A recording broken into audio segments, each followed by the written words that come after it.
नारायणं नमस्कृत्य नरं चैव नरोत्तमं देवीं सरस्वतीं व्यासं ततो जयमुदीरयेत्।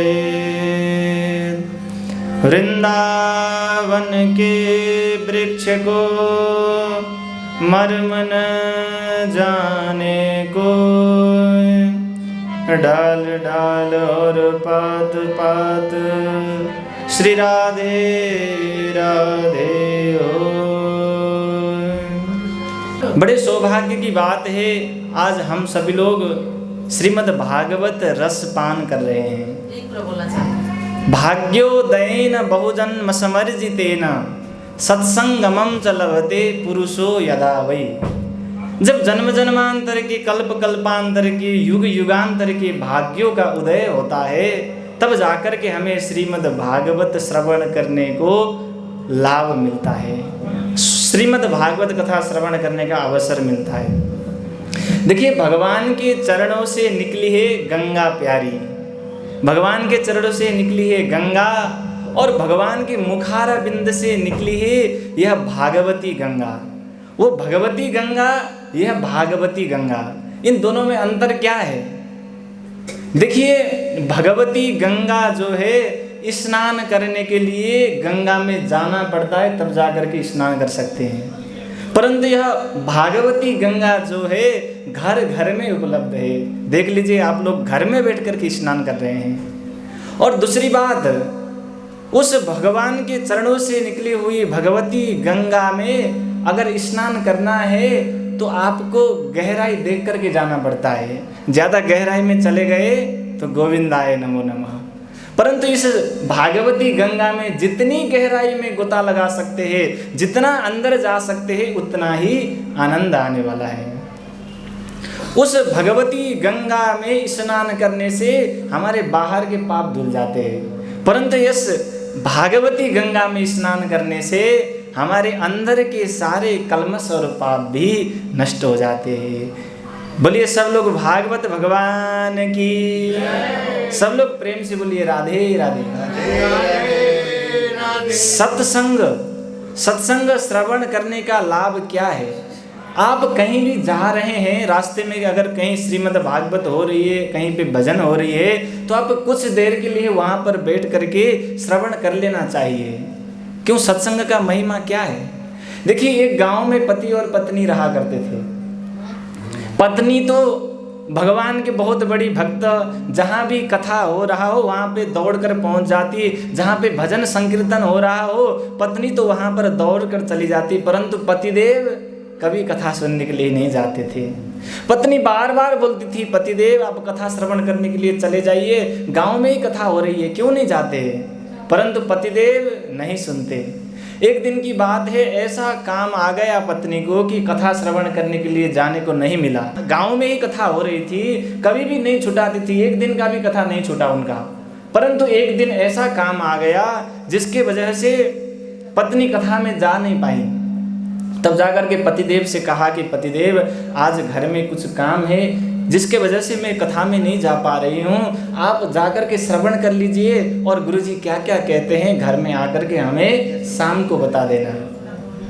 शुरू में तो पतिदेव ने नहीं माना, परंतु बाद में पत्नी के बार बार आग्रह करने पर पतिदेव मान गए और कथा श्रवण करने के लिए घर से चल दिए। देखिए, जीवन में पहली बार कथा सुनने के लिए पतिदेव जा रहे हैं, आज तक कभी कथा सुनने नहीं गए। रास्ते में सोचते हुए जा रहे, पहली बार कथा सुनने के लिए जा रहा हूँ, पता नहीं क्या करना पड़ेगा वहाँ जाकर के, क्या करूँगा कुछ नहीं पता, जो भी होगा भगवान की मर्जी से होगा, सोचते हुए आगे बढ़ते हुए चले गए। जब कथा पांडाल के पास में पहुँचे तो वहाँ पे छोटे छोटे बच्चे खेल रहे थे। बच्चों ने देखा पहली बार कोई कथा श्रवण करने के लिए आया है, इस व्यक्ति को तो कभी भागवत में नहीं देखा, कहीं भजन में नहीं देखा। तो बच्चों ने सब ने कहा कि देखो आया आया आया। बच्चों ने कहा आया आया, चलो बच्चे ही कोई बात नहीं। एक पांडाल के बीच में जाकर के जहाँ पे खंबा लगा हुआ था वहीं पे जाकर के बैठ गया। बच्चों ने फिर से कहा देखो बैठा बैठा बैठा, और खंबा में बैठ गया था, ऐसे टिक गया और ऐसे जैसे टिका तो उसको नींद आ गई और वो सो गया। उधर भागवत प्रारंभ हो गई और प्रारंभ होकर के विश्राम होने का समय भी आ गया। तो गुरुदेव ने कहा बोलो भागवत भगवान की। जब जय बोला तब जाकर के उसकी नींद खुली तो उठ गया। उठ करके इधर उधर देखा तो सारे लोग घर को जा रहे हैं। तो उसने सोचा चलो घर जाने का समय हो गया है, हम भी जाते हैं। जैसे घर को निकला तो फिर से वो बच्चों ने कहा कि देखो गया। देखिए कथा श्रवण करने के लिए गया था, परंतु क्या क्या सुना, आया बैठा और गया। बस इसके अलावा सत्संग में कुछ भी नहीं सुना। अब रास्ते में सोचते हुए जा रहा है कि पत्नी ने कहा है कि शाम को बताना क्या सुन करके आते हैं। अब पत्नी को जाकर के क्या बताएं, सुना कुछ नहीं, आया बैठा गया, बस यही सुना है। चिंतित होते हुए घर में गया और सायंकाल का भोजन भी किया, थोड़ा सा ज्यादा खाया भी नहीं गया, उसको टेंशन हो रही है अंदर, क्या बताएं पत्नी को। और पत्नी ने कहा कि मैं घर का सारा काम खत्म करके आती हूँ, जब तक बिस्तर में जाकर के जो श्रवण करके आए हैं, जो कथा में सुना है आपने, उसको दोहराते रहिए, मैं जब आऊँगी तब हमें बता देना। ऐसा जब पत्नी ने कहा तो बेचारा पति चला गया अंदर, बिस्तर में बैठा हुआ है और भगवान को हाथ जोड़ के कह रहा है कि प्रभु मैंने कथा में जो सुना है मैं वही आज उच्चारण करूँगा, मुझे क्षमा करना, मुझे रक्षा करना। और बिस्तर में बैठ करके कहने लगा आया बैठा गया। संयोग की बात, उसी दिन घर में चोर घुस आए। देखिए उसी दिन घर में चोर घुस आया। तो चोर घुसा तो उधर से तो बिस्तर में बैठ करके बोल ही रहे थे कि आया। चोर को लगा कि अरे किसी ने देख लिया है, बैठ जाना चाहिए। तो वो थोड़ा सा नीचे बैठ गए, तो उधर से तो बोल रहे थे कि बैठा। चोर को लगा पक्का किसी ने देख लिया है, अब यहाँ पे रहना उचित नहीं है, थोड़े से पीछे पांव दबा करके खिसक के भागने लगा। तो उधर से बोल रहे थे गया। चोर को लगा पक्का देख लिया, अब छोड़ेगा ही नहीं, इससे बढ़िया तो मैं आत्मसमर्पण कर दूं। ऐसा सोच करके चोर गया और वो जब जो पाठ कर रहे थे पतिदेव के सामने जा करके साष्टांग दंडवत किया और अन्यत्र जगह से जो भी धन संपत्ति चुरा करके लाया था वो वहीं पे छोड़ दिया और आज के बाद मैं कभी चोरी नहीं करूंगा बोल के कान पकड़ करके वहां से भागता हुआ बना। देखिए कहने का भाव यह है कि श्रीमद् भागवत कथा में केवल जाने से, उसने कुछ नहीं सुना, केवल जाने से उसके घर में आज चोरी होने से बच गई। तो समझ लीजिए आप अगर श्रद्धा और भक्ति पूर्वक श्रीमद् भागवत कथा श्रवण करते हैं तो क्यों हमारा जीवन का कल्याण नहीं होगा। भक्तवत्सल भगवान की, भागवत भगवान की। देखिए सबसे पहले जानने की जरूरत क्या होती है कि श्रीमद् भागवत महापुराण है क्या। जब तक किसी भी विषय वस्तु के विषय में आप जानते नहीं हैं तब तक उसके प्रति प्रेम नहीं हो सकता है।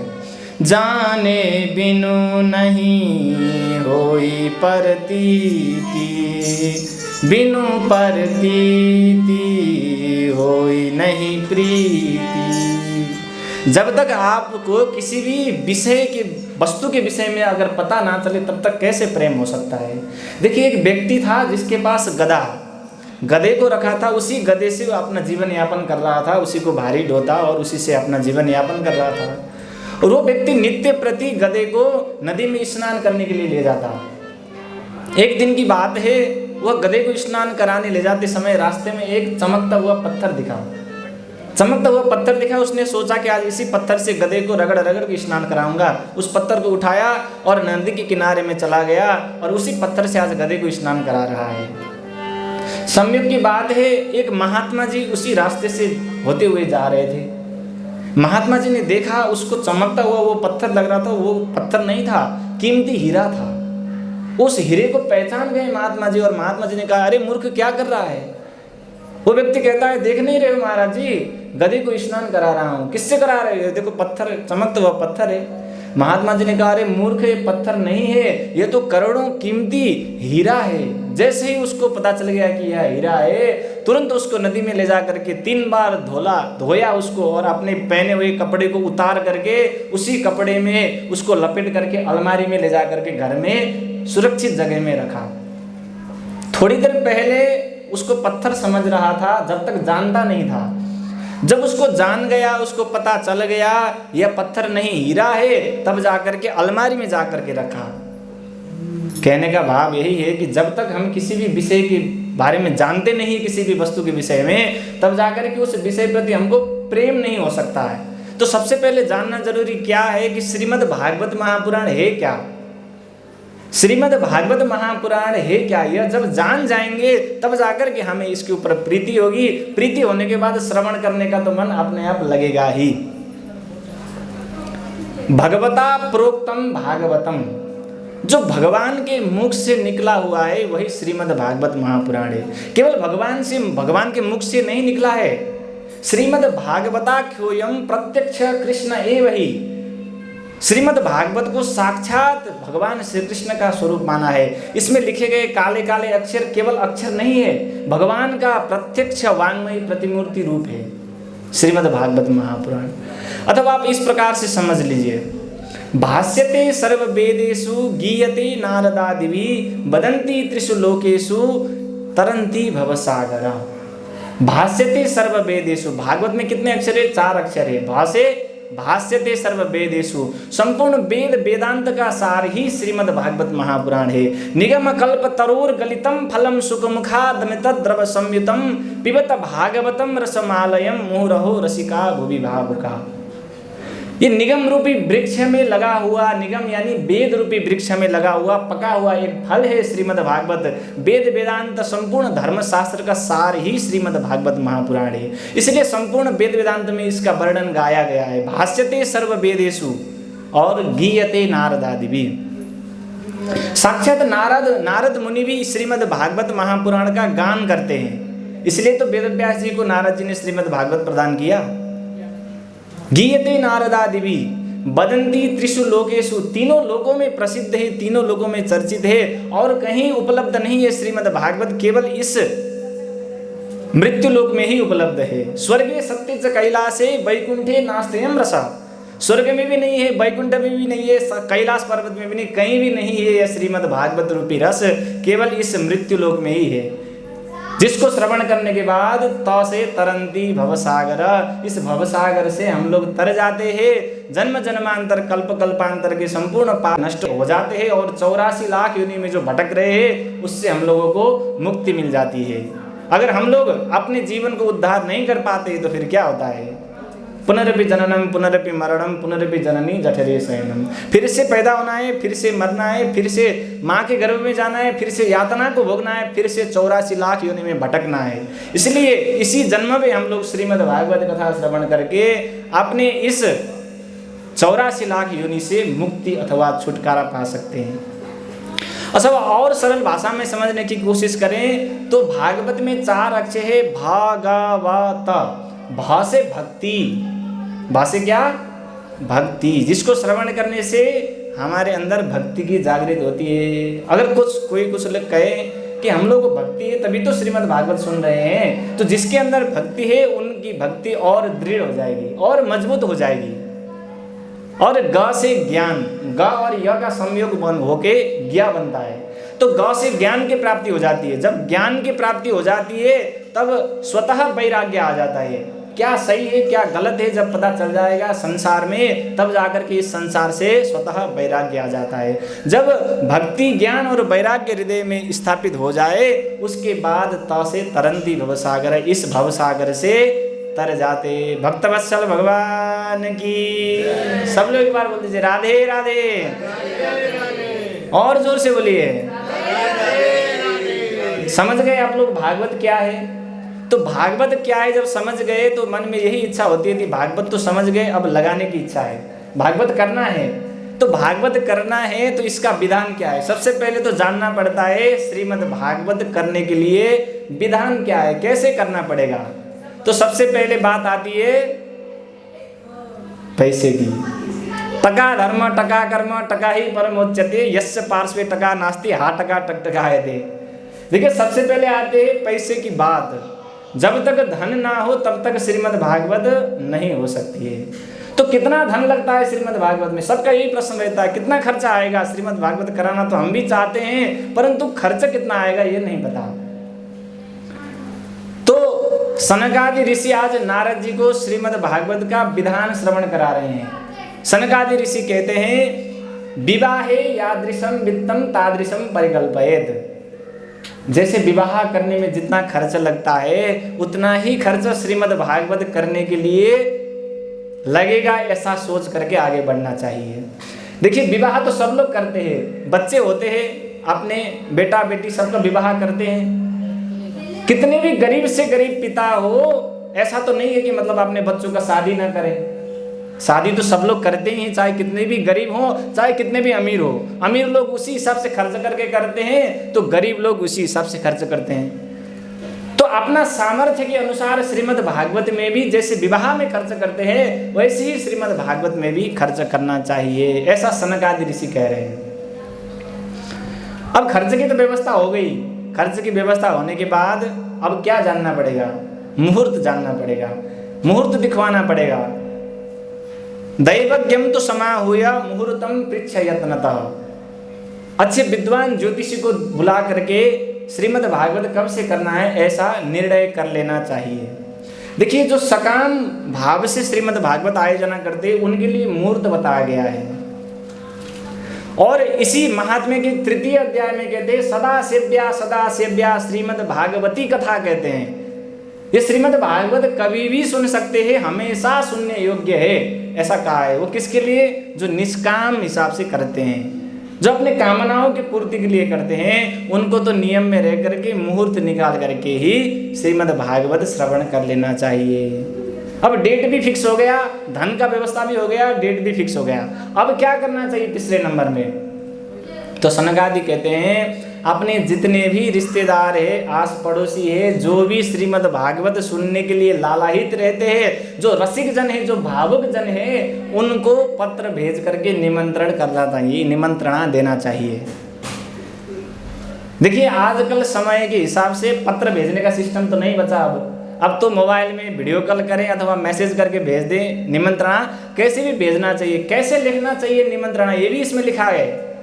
ऐसे लिखें कि आप जब तक श्रीमद् भागवत आयोजना 7 दिन अथवा 9 दिन जब तक हो रहा है तब आप लोग एक दिन पहले ही आइए और 7 दिन बैठ करके श्रवण करिए और श्रीमद् भागवत का लाभ उठाइए। ऐसा लिख करके सब परिवार जितने भी रिश्तेदार भी आए होंगे उस घर में तो उनको भी निमंत्रणा भेजना चाहिए लिख करके कि आप सभी लोग आकर के श्रीमद् भागवत कथा श्रवण करें। नावकाश कदाचित दिन मात्रम तथा पितु। यदि 7 दिन के लिए अगर अवकाश नहीं मिलता है, टाइम नहीं मिल पा रहा है, तो केवल 1 दिन के लिए भी श्रीमद् भागवत कथा श्रवण करने के लिए आ तो जाएं। 1 दिन के लिए भी आएँ, परंतु जरूर आएँ। 1 दिन के लिए पूरा आने का समय भी ना अगर नहीं है आपके पास तो आप 1 क्षण के लिए भी आ सकते हैं। सर्वथा गमनम कार्यम क्षणोत्रैव सुदुर्लभा। कहते हैं कि क्षण भर के लिए भी श्रीमद् भागवत कथा श्रवण कर लें तो हमारा जीवन जो है उद्धार हो जाता है। भक्तवत्सल भगवान की। अब आगे जाकर के नियम में क्या कहते हैं? आगंतुकानां सर्वेषां वासस्थानानि कल्पयेत्। आप सब लोग निमंत्रणा तो कर दिए परंतु सब लोग आ भी गए, रहने के लिए जगह नहीं है, तो इसे में पहले कह रहे कि रहने के लिए जगह भी पहले व्यवस्थित करें। जितने भी आने वाले हैं और 50 लोग आ गए और आप लोग 20 लोगों का व्यवस्था कर पाए तो फिर गड़बड़ होगी ना। इसलिए सनकादि ऋषि पहले ही बता रहे हैं कि आने वाले लोगों को व्यवस्था भी पहले से ही करना चाहिए। श्रीमद् भागवत कहाँ करना उत्तम है? तो यहाँ बताते हैं तीर्थे वापि बने वापि गृहे वा श्रवणम मतम। तीर्थ में भी कर सकते हैं, वन में भी कर सकते हैं और घर में भी कर सकते हैं। जहाँ पर भी श्रीमद् भागवत आयोजना किया जाता है वही तीर्थ समान हो जाता है। एक समय की बात है, भोले बाबा और माता पार्वती विचरण कर रहे थे वन में। विचरण करते करते भोले बाबा ने एक जगह में जाकर के साष्टांग दंडवत किया जमीन में और उस जगह की मिट्टी को अपने सिर में धारण किया, पूरे मिट्टी में लोटपोट करने लग गए भोले बाबा। माता पार्वती को आश्चर्य हुआ कि क्या कर रहे हैं भोले बाबा। तो माता पार्वती ने पूछा कि प्रभु आप ये क्या कर रहे हैं? तो भोले बाबा कहते हैं इस जगह में आज से 10,000 वर्ष पहले श्रीमद् भागवत महापुराण हुआ था, इसलिए यह जगह तीर्थ है और तीर्थ का मिट्टी अपने शरीर में धारण कर रहा हूँ, ऐसा कहा भोले बाबा ने। और आगे बढ़ते हुए चले गए, आगे जा रहे थे तो दूसरी जगह में जाकर के भी भोले बाबा ने फिर से साष्टांग दंडवत किया और उस जगह की मिट्टी को फिर से माथे पे लगा लिया, पूरे शरीर में लोटपोट करने लगे। माता पार्वती ने कहा कि क्या प्रभु इस जगह में भी 10,000 वर्ष पहले भागवत हुई थी?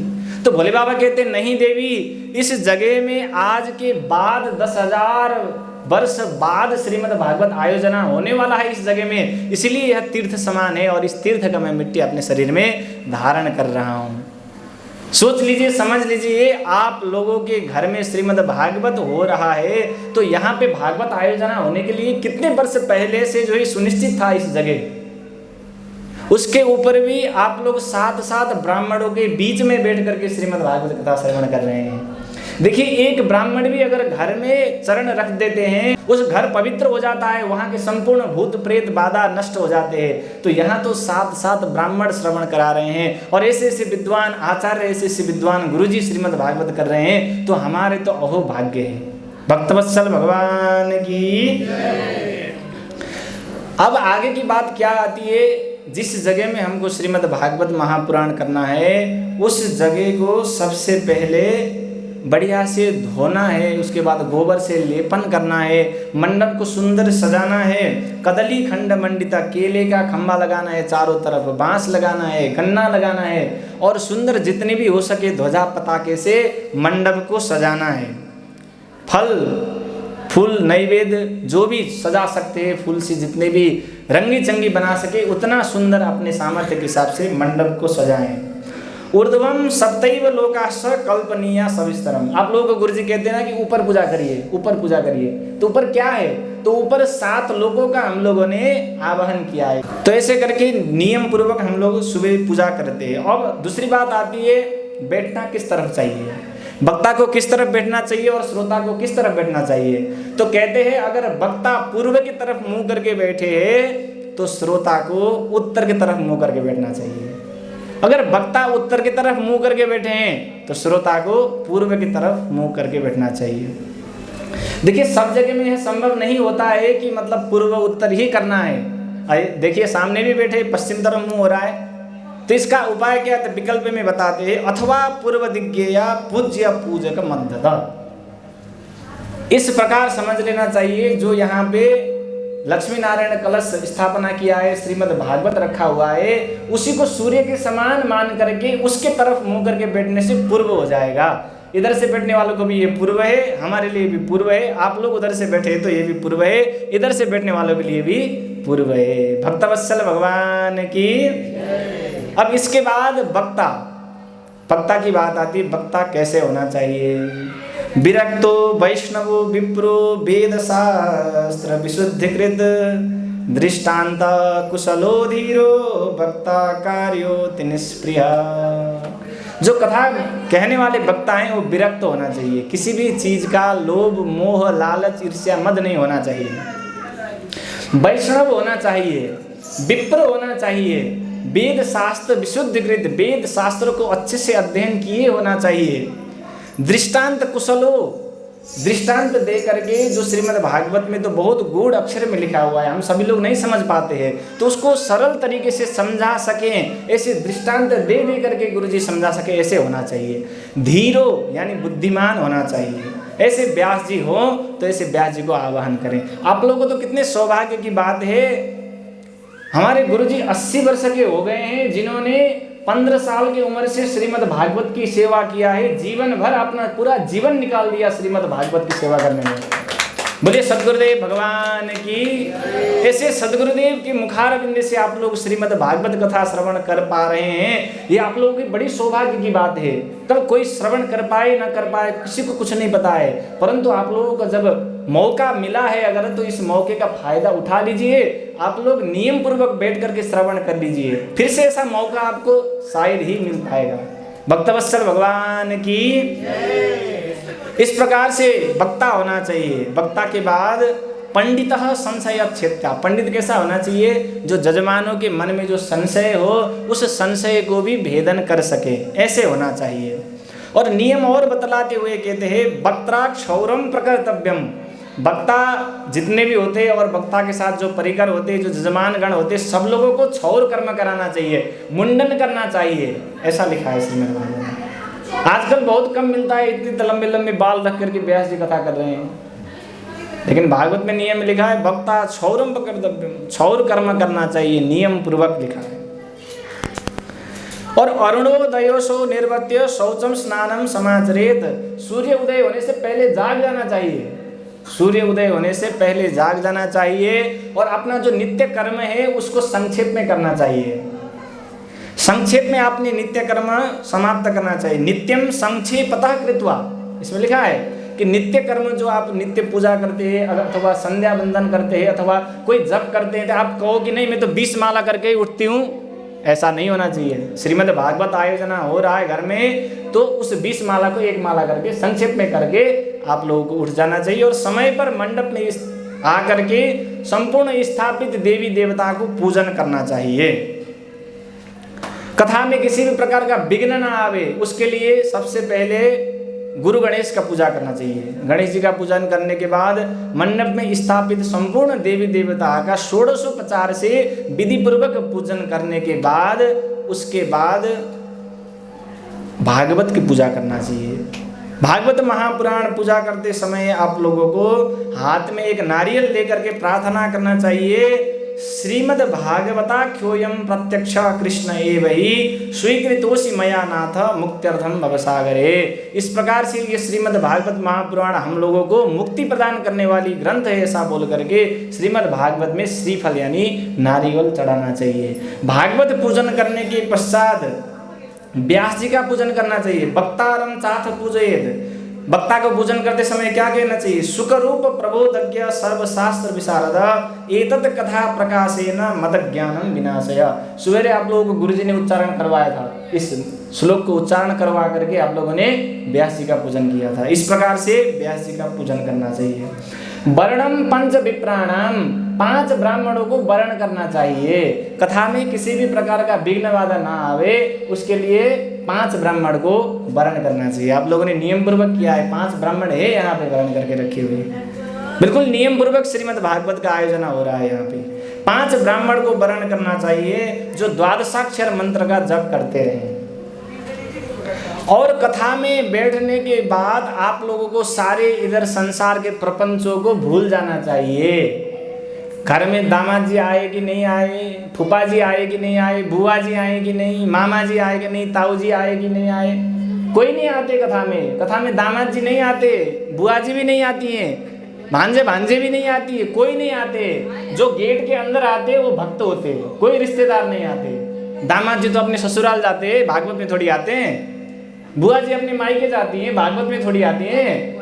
जो भांजे होते हैं अपने ननिहाल आते हैं, भागवत में थोड़ी आते हैं। उस गेट के अंदर जो घुस जाते हैं वो भक्त हो जाते हैं, जो श्रीमद् भागवत में भक्त आते हैं। ठीक है, आप लोग कोई बुरा मत मानना कि मतलब कि आप लोग की दामाद जी आए और हम लोग को सम्मान नहीं मिला, बढ़िया सोफा चाहिए हमको तो बैठने के लिए, खाने के लिए मिष्ठान्न में भोजन चाहिए, ऐसा नहीं। श्रीमद् भागवत में आए हैं तो जहाँ पर जैसा व्यवस्था है उसी व्यवस्था में रह करके भगवान का कथा श्रवण कर लेना चाहिए। भक्तवत्सल भगवान की। और आप श्रीमद् भागवत सुनने के लिए बैठे हैं, आप लोगों को सारा घर प्रपंच का टेंशन सब आप ही के ऊपर है, तो कहाँ से श्रीमद् भागवत समझ में आ जाएगी। देखिए 2 चींटियां थे, एक चींटी जो है शक्कर के पहाड़ में रहती थी और दूसरी चींटी जो है नमक के पहाड़ में रहती थी। और जो नमक के पहाड़ में रहने वाली चींटी है वो बहुत परेशान थी, बहुत दुखी रहती थी। अरे जीवन तो बड़ा कड़वा है, कुछ मिठास नहीं है जीवन में। एक दिन की बात है, शक्कर के पहाड़ में रहने वाली चींटी और नमक के पहाड़ में रहने वाली चींटी दोनों नीचे आ गए। नीचे आते हुए दोनों एक आपस में बात करने लगा, रही बहन क्या खबर है तुम्हारी।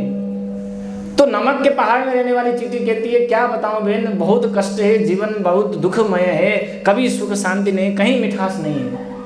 तो शक्कर के पहाड़ में रहने वाली चींटी ने कहा, अरे बहन तुम क्यों चिंता लेती हो, आओ हमारे पहाड़ पे मिठास ही मिठास भरा है, सुख ही सुख है। नमक के पहाड़ में रहने वाली चींटी ने विचार किया कि ये तो सही तो कह रही है, शक्कर के पहाड़ में चले जाना चाहिए, घर में जाकर के मुझे कुछ अपना सामान लेकर के आऊंगी बोल करके नमक के पहाड़ में रहने वाली चींटी शक्कर के पहाड़ में आने का निर्णय किया और शक्कर के पहाड़ की तरफ आ गई।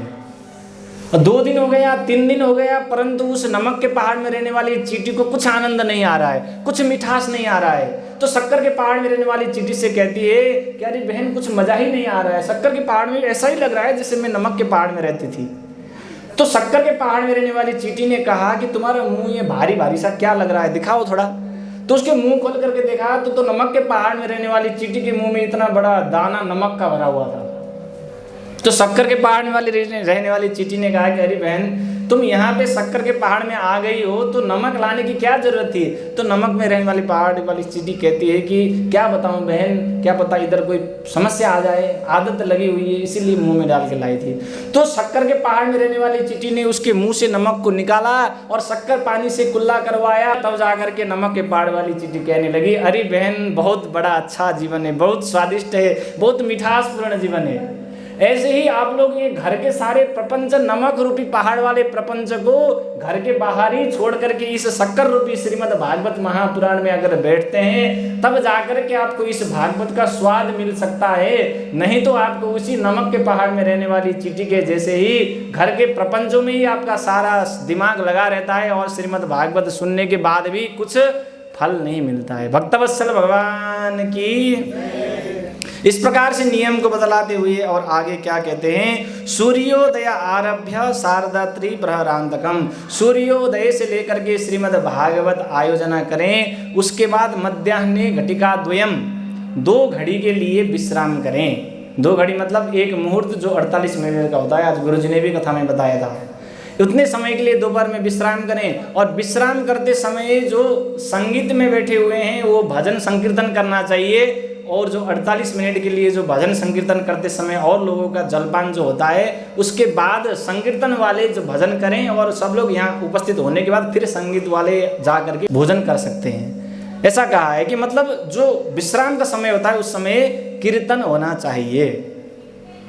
और विशेष बात क्या आती है कि खाना पीना क्या कैसा होना चाहिए। तो यहाँ पे कहते हैं उपुष्य सप्तरात्रम, 7 रात तक आप लोगों को उपवास रहना चाहिए, पानी भी नहीं पीना चाहिए, कुछ भी नहीं खाना चाहिए, ऐसा कह रहे हैं। तो ऐसे तो आजकल लोग नहीं रह पाएंगे, कलयुग में बड़ा समस्या है, सोच करके पहले लिख दिया। सनकादि कहते हैं घृत पानम, घी पी करके 7 दिन तक रहें, केवल घी पिए, पानी भी ना पिए। ये भी संभव है? नहीं, गैस्ट्रिक का प्रॉब्लम है, कहाँ से संभव होगा। अथवा पयापानम, दूध पी करके 7 दिन तक रहें, दूध पी करके भी 7 दिन नहीं रहा जा सकता है। फिर कहा कि फलाहारेण, फलाहार करके 7 दिन तक रहे। फलाहार मतलब ये नहीं कि साबूदाना का खीर आ गया, पकौड़ा आ गया, ये सब फलाहार नहीं है। फलाहार मतलब केवल फल को आहार करके 7 दिन तक कथा श्रवण करें। ऐसा भी संभव नहीं है तो एक भुक्ते न वा पुनः, एक टाइम का भोजन करें, ऐसा कहा है।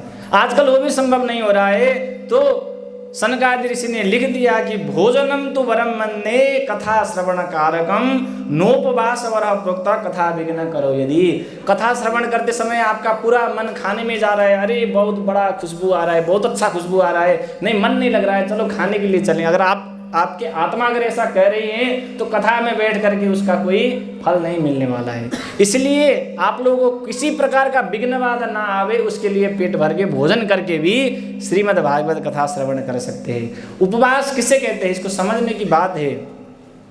उपसमीपे वास निजात्मा परमात्मनो उपवास इति प्रोक्तम न तो कायस्य शोषणम। कहते उपसमीपे वास, भगवान के सानिध्य में रहना, इस निजात्मा परमात्मा नो, अपने आत्मा को परमात्मा के साथ मिलाना को उपवास कहते हैं। न तो काय से शोषणम, शरीर को शोषण करना उपवास नहीं है। भक्तवत्सल भगवान की।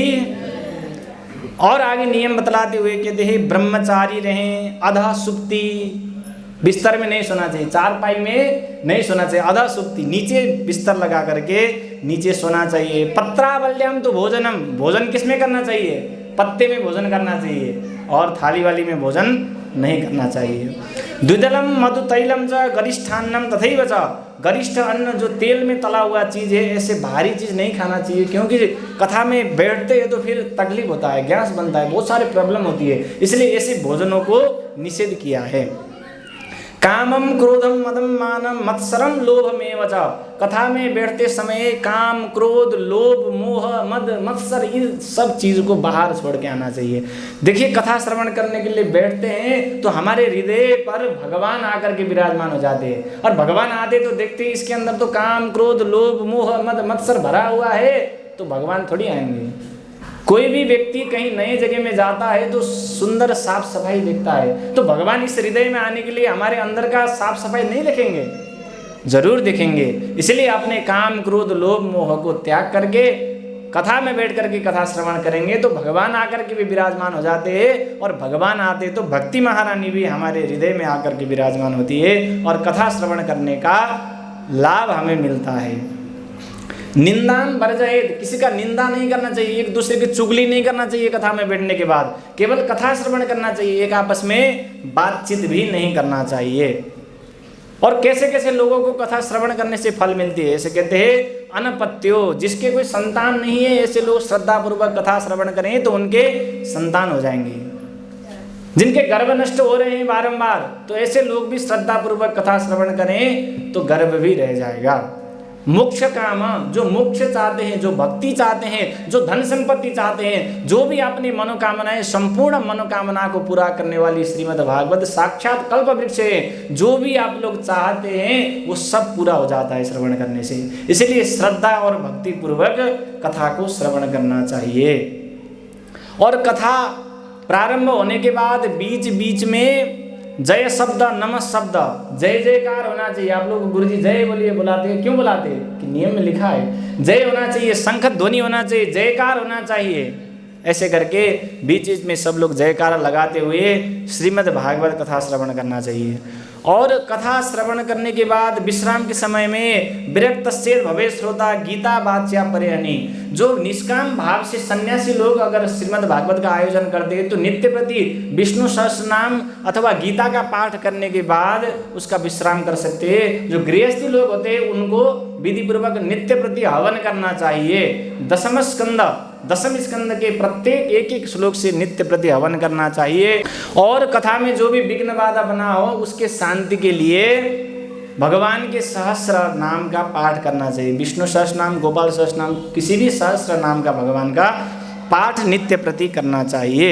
और कथा विश्राम के समय में द्वादश ब्राह्मणान पश्चात भोजयेन मधुपायसे, 12 ब्राह्मण को बुला करके भोजन करवाना चाहिए। खीर का, मधु, मीठा मीठा खीर भोजन कराना चाहिए सब ब्राह्मणों को। और इस प्रकार से ब्राह्मणों को संतुष्ट करके घर से विदा करना चाहिए। और इसमें तो बहुत सारे नियम बताया है कि गौदान करना चाहिए, गौ के खूर में सोना लपेट करके और सोने के आसन में भागवत को रख करके दान करना चाहिए। बहुत सारे नियम है, अपने यथाशक्ति और अपने सामर्थ्य अनुसार इस प्रकार से श्रीमद् भागवत आयोजना करना चाहिए। यह विधि आज कौन श्रवण करा रहे हैं? सनकादि ऋषि नारद जी को विधि श्रवण करा रहे हैं। क्यों श्रवण करा रहे हैं, कहाँ बैठ कर के कथा श्रवण कर रहे हैं, ये आगे जा कर के हम लोग नित्य प्रति महात्म्य में श्रवण कर पाएंगे। आज के लिए महात्म्य को यही विश्राम, और आगे के दिन में भी हम लोग नित्य प्रति महात्मा श्रवण करेंगे। भक्तवत्सल भगवान की, आज के आनंद की, श्रीमद् भागवत महापुराण की, सद्गुरुदेव भगवान की, व्यास जी महाराज की जय। जय श्री राधे श्री कृष्ण गोविंद।